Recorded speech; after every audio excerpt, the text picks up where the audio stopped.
Bismillahirrahmanirrahim. Tentang ilmu dan zikir. Dari Umar bin Khattab anhu menceritakan, pada suatu hari ketika kami sedang duduk bersama Rasulullah SAW, tiba-tiba muncullah di hadapan kami seorang lelaki berpakaian sangat putih. Rambutnya sangat hitam. Tiada tampak padanya tanda-tanda bekas perjalanan jauh. Dan di antara kami tiada seorang pun yang mengenalnya.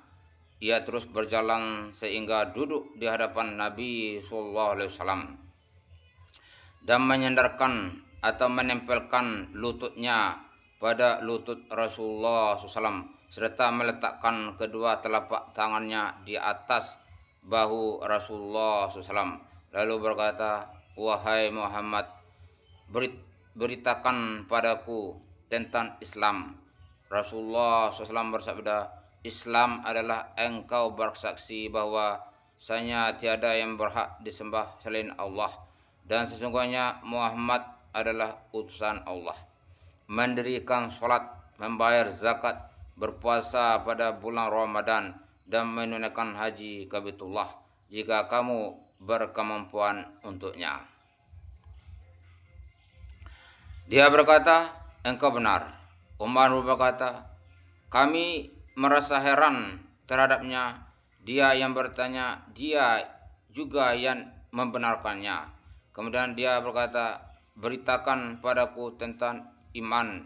Rasulullah SAW bersabda, "Iman adalah engkau percaya kepada Allah, malaikat-malaikatnya, kitab-kitabnya, rasul-rasulnya, dan hari akhirat, dan beriman kepada takdir atau ketentuan Allah yang baik maupun yang buruknya."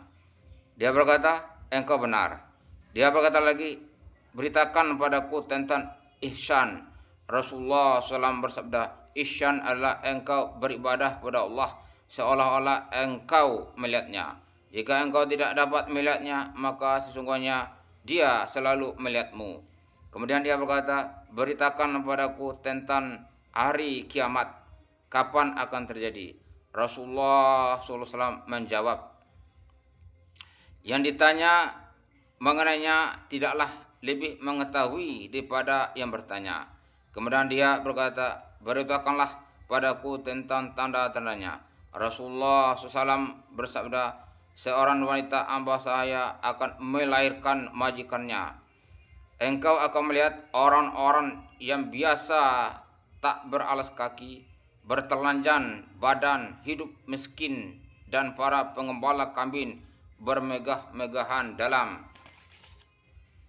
bangunan atau mendirikan gedung-gedung mewah."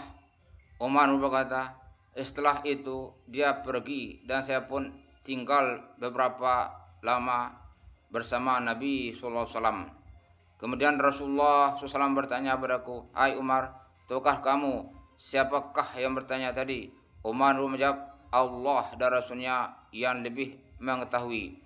Beliau SAW berkata, 'Sesungguhnya ia adalah Jibril alaihissalam yang datang pada kalian untuk mengajari kalian tentang agama kalian.'" Hadis Muslim. Terangan, dalam hadis disebutkan beberapa tanda hari kiamat. Di antaranya adalah seorang wanita hamba sahaya melahirkan majikannya, yang maksudnya adalah kedurhakaan terhadap orang tua akan merajalela menjelang hari kiamat. Demikian durhakanya sehingga anak-anak wanita yang semestinya taat kepada ibu-ibu mereka, tetapi mereka berani mendurhakakan ibu mereka.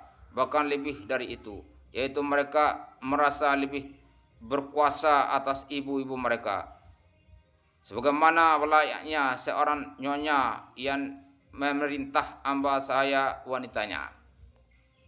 Inilah maksudnya mengapa Rasulullah SAW menggambarkan seorang wanita hamba sahaya melahirkan majikannya. Tanda kiamat yang berikutnya yang disebutkan dalam hadis di atas adalah apabila orang-orang kampung yang hidupnya miskin hingga tidak punya cukup pakaian untuk menutupi badan, juga tidak punya alas kaki, dan mereka biasa mengembalakan kambing, lalu mereka memperoleh limpahan harta, sehingga mereka tinggal di kota-kota dan berlomba-lomba mendirikan gedung-gedung yang tinggi dan mewah, dan mereka saling berbangga-bangga diri satu sama lain. Dari Hasan rahimullah menceritakan Rasulullah SAW pernah ditanya tentang dua orang lelaki dari Bani Israel. Salah seorang dari keduanya adalah orang alim yang mengerjakan sholat fardu. Kemudian ia duduk untuk mengajar manusia tentang amal. Yang kedua yaitu orang yang suka berpuasa di siang hari dan tahajud di malam hari, atau ahli ibadah. Yang mana dari keduanya yang lebih utama? Rasulullah SAW menjawab, keutamaan orang alim yang mengerjakan salat fardu, kemudian duduk untuk mengajar manusia tentang kebaikan dibanding ahli ibadah yang selalu berpuasa di siang hari dan tahajud di malam hari adalah seperti keutamaanku, kemuliaanku atas orang yang paling rendah di antara kamu sekalian. Hadis riwayat Darimi. Dari Hasan rahimullah menceritakan Rasulullah SAW pernah ditanya tentang dua orang lelaki dari Bani Israel. Salah seorang dari keduanya adalah orang alim yang mengerjakan salat fardu. Kemudian ia duduk untuk mengajar manusia tentang amal. Yang kedua yaitu orang yang suka berpuasa di siang hari dan tahajud di malam hari, atau ahli ibadah. Yang mana dari keduanya yang lebih utama? Rasulullah SAW menjawab, keutamaan orang alim yang mengerjakan salat fardu, kemudian duduk untuk mengajar manusia tentang kebaikan dibandingkan ahli ibadah yang selalu berpuasa di siang hari dan tahajud di malam hari adalah seperti keutamaanku atau kemuliaanku atas orang yang paling rendah di antara kamu sekalian. Hadis riwayat Darimi. Dari Abdullah anhu berkata, Rasulullah SAW bersabda, belajarlah Al-Quran dan ajarkanlah kepada orang lain. Pelajarilah ilmu dan ajarkanlah kepada orang lain. Pelajarilah perkara-perkara yang fardu dan ajarkanlah kepada orang lain. Karena aku adalah manusia yang akan ditarik dari dunia ini atau wafat.